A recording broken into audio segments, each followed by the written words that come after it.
Welcome to Sportsbet TV. This is Paul Alster here with you, looking ahead to Saturday, the 19th of July. There's a lot of racing across Britain and Ireland on Saturday with some terrific action, all points of the compass.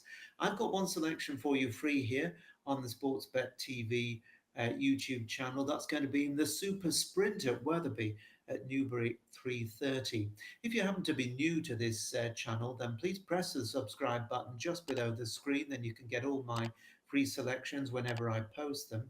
And if you're interested in more selections, then join us on my subscription service at Out in Front, the link for which can be found in the description box just below this screen. And remember that we're getting into a really busy period with lots of great racing coming up, not only this weekend, but we've got the King George meeting coming up next weekend. We've got Glorious Goodwood, the Galway Festival. We've got the Yorkhill fixture and plenty of other terrific racing. So the monthly membership there is definitely good value if you want to have lots of tips and plenty of interest over the second half of the summer run.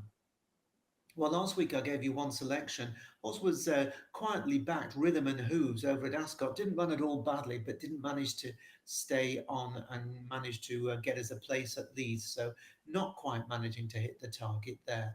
I'm hoping we have a bit more luck with Saturday's runner. And as I mentioned, it's the Newbury 3:30, the Wetherby Super Sprint. Good to firm is the going forecast. There are 20 runners.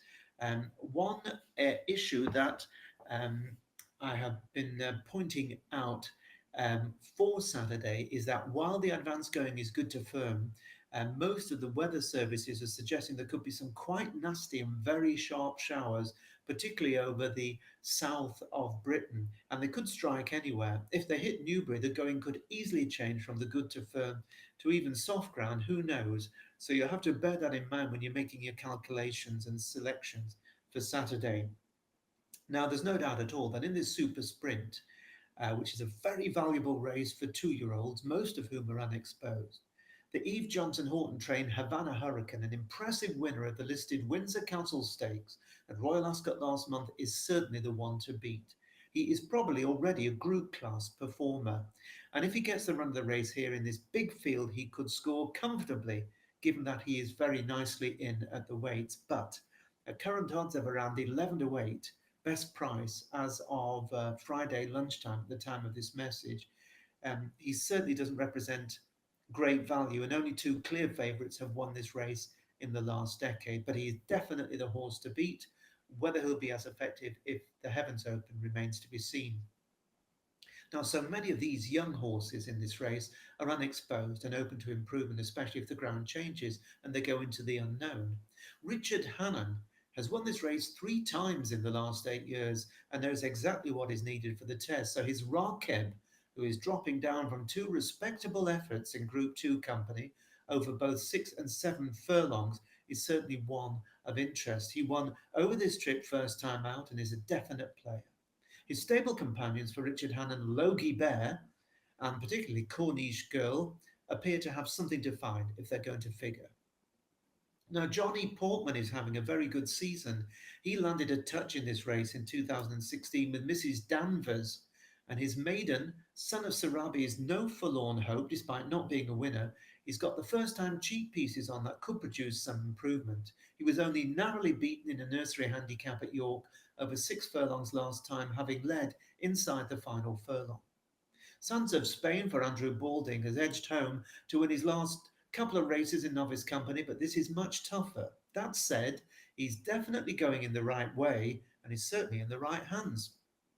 Anthelia, trained by Rod Millman, won her first 3 starts, and they included the listed national stakes at Sandown, all over 5 furlongs, and wasn't disgraced at all in listed company over 6 furlongs last time. The drop back in trip is a positive for Anthelia, and she's got a really big chance of being in the money. Ali Shuffle for Carl Burke won his first 3 races and hasn't been disgraced in Group 3 enlisted company since then. And this is a drop in class, and he only has £5 to find with the favourite on official figures, so Ali Shuffle is another that has to come into the reckoning. Then the Windsor 5 furlong maiden winners, Our Cody for Man of the Moment Richard Hughes, an Irish fighter for Ismail Mohammed, are both open to any amount of improvement, while Hugo Palmer's decent Ardisia and the Richard Fahey trained hat-trick seeker Kutai Bell are others to consider. As for my selection, well, at decent odds, I'm hoping for a good run from the Dylan Cooner trained Kama Chameleon, who is the mount of Callum Rodriguez. Now, this is an interesting horse. It hails from a stable enjoying a really tremendous run of form at the moment. They've won with 4 of their last 5 runners, so a cracking strike rate in the last week or so. Now, Kama Chameleon was the winner of a Doncaster 5 furlong maiden on his second racecourse appearance. He's by Kamiko this colt. He blew his chance in listed company at Sandown the time after, running too keen through the first part of the race, and of course he paid for it at the business end of the contest. But he ran much better at Royal Ascot last month when he was equipped with the first time blinkers. He came through to hold every chance just inside the furlong pole, and kept on in the closing stages at one pace when fifth of 23 to Havana Hurricane, and he was only beaten just over 2 lengths. Now, it's my view that this flatter, easier track is going to help his cause, given that he got a little bit tired in the closing stages there at the much stiffer Ascot, which has an uphill finish. So, with the yard absolutely flying, I think the 20 to 1 each way for 4 places at the time of this recording, with Ladbrokes, Bet Victor, and Corals about Kama Chameleon, is worth having against the 11 to 8 market leader with only 2 lengths to find on the easier track. He hasn't raced on easy ground, but like so many others in the race, it remains to be seen how he would cope with soft conditions if indeed showers do hit the track. So let's hope that Kama Chameleon is on song and gives us something to shout about. That's my selection for you on Saturday. Remember, if you want 4 more selections for Saturday, click on the link in the description box below this screen and consider joining me over at Out in Front. But from me, Paul Alster, for this weekend, I wish you the best of luck. I'll be back with my look ahead to the King George meeting, same time next week. Bye for now.